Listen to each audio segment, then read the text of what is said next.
Bring you the highlights from IPL from yesterday. KKR versus RR. Jamie Alter has all the details.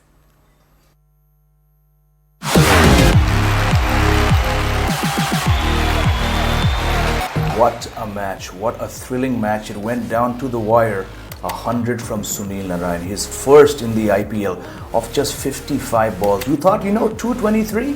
KKR have got this in the bag, but no, despite the asking rate, despite the wickets that kept falling, Jos Buttler stood up. He's been battling with form. We saw him get 100 a few matches ago to finish off a chase, but overall he just did not look like the Jos Buttler that so many RR fans and Indian cricket fans for that matter would have imagined. But come the hour, up stepped Jos the Boss Buttler, batted 20 overs, took the game right down to the last ball. The asking rate kept going.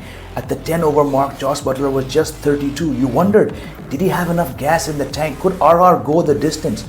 Wickets kept falling. There was just not enough support for Jos Buttler.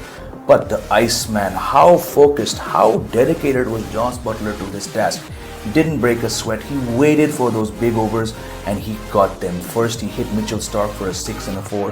Then he hit Harshit Rana for 19 runs in the 19th over.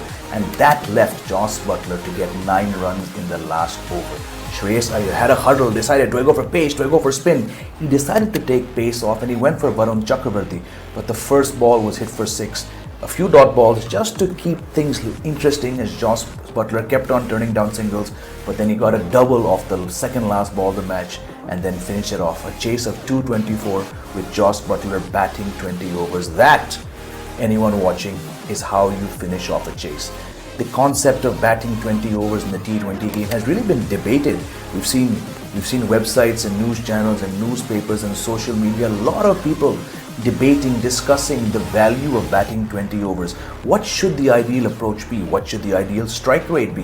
How do you define an innings, a match-winning innings when it comes in the first innings and then one in a chase? To my mind, the way that Jos Buttler batted yesterday, finishing off a chase, a stiff chase, 224, when the next best was what? 23, I think, from Robin Powell.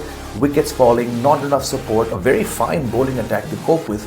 But that to me was the prototype of how an opener, if he wants to bat deep and bat 20 overs and get 100, should be doing the job. Nerve-wracking at the end, especially for Rajasthan Royals fans as they watch the match toss and turn and slip and ebb and flow, all these adjectives we can use to describe that chase. But in the end, the man, Jos Buttler, stood up. And this is why I said this when I was on Cricket Next. In the preview show yesterday, we were all of us panelists on Cricket Next and News18 were debating the pros and cons and the merits of both KKR as well as Rajasthan Royals. And I made a point. I said, you know what? The fact that Rajasthan Royals are still number 1 on the points table with so many players not firing. I mean, look at Yashasvi Jaiswal. He's been very bad this series. And yesterday as well, another low score for him.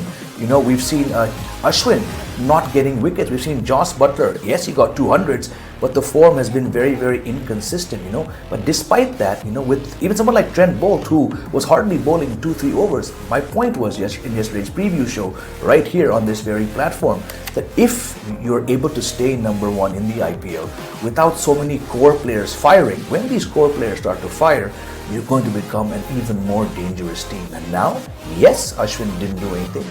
Yes, Trent Bolt was slightly off, and yes, Jaiswal didn't click, but the fact that Buttler could stand tall and take this team to a thrilling win, it just shows what a well-oiled and settled balance unit this Rajasthan Royals team is. And make no mistake, this team is going to the playoffs, and with a little bit of luck, a little bit of form, they might end up winners of IPL 2024.